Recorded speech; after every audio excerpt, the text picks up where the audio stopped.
Hi YouTube, and this is JTrain997, and I'm back this time with my review of the Green Lantern Classic Series 1 Sinestro Corps members Low and Mash. Now, of course, this is the brand new line branching off of the DC Universe Classics line.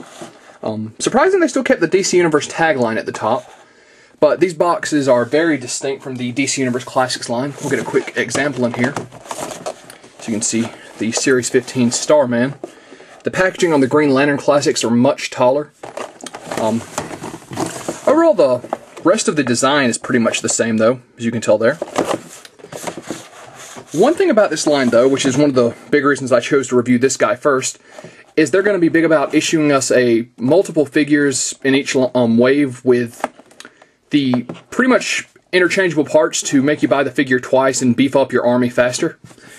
That's why this guy is low and mash. As you can see, he's got the head and the hands on, and then he's got a separate set of head and hands, which is very interesting.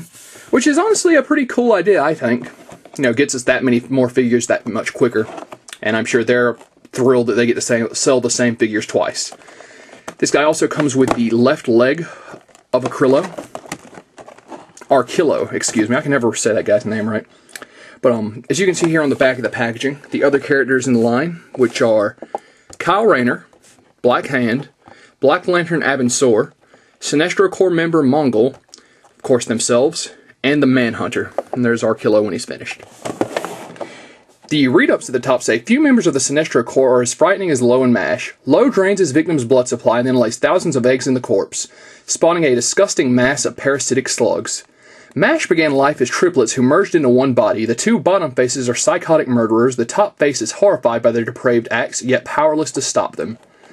Stats: first appearance, Green Lantern Sinestro Corps Special number 1, August 2007. Real name, it says none, but obviously it's Low and Mash. Occupation, Sinestro Corps. Base of operations, Sector 863.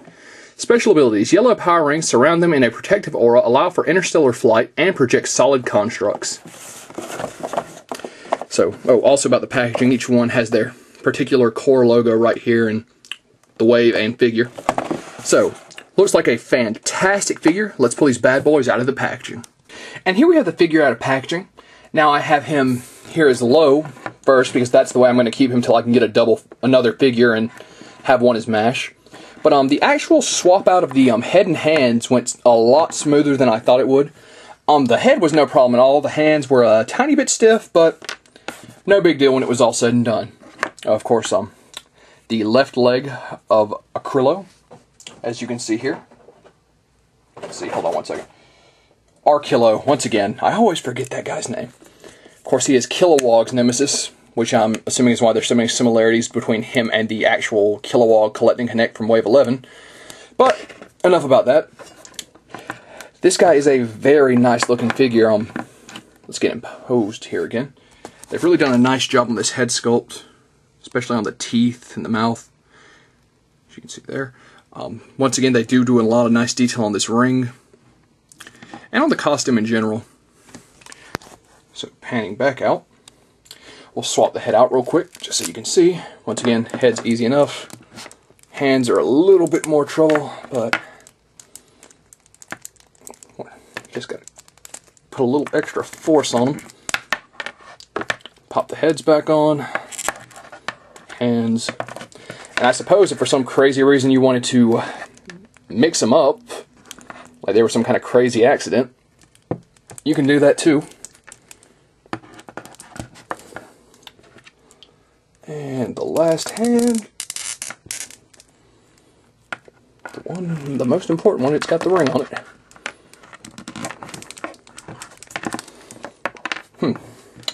Maybe the hands are a little bit more trouble than I thought they were in the first place. Small price to pay, though. Ah, there we go. Finally. The only thing about that is I've got to worry if it would actually loosen up the joints over time, having to put that much force on your figures. Which you know it will. Once again, spectacular detail on this head sculpt. Positively creepy looking. So, as far as articulation, the heads do a full 360, go up and down, go out, do a full 360 at the arm, spin at the bicep, although it's, well no, it's not stiff, it was just stuck. elbow joint and wrist joint. The main torso, of course, does a full 360.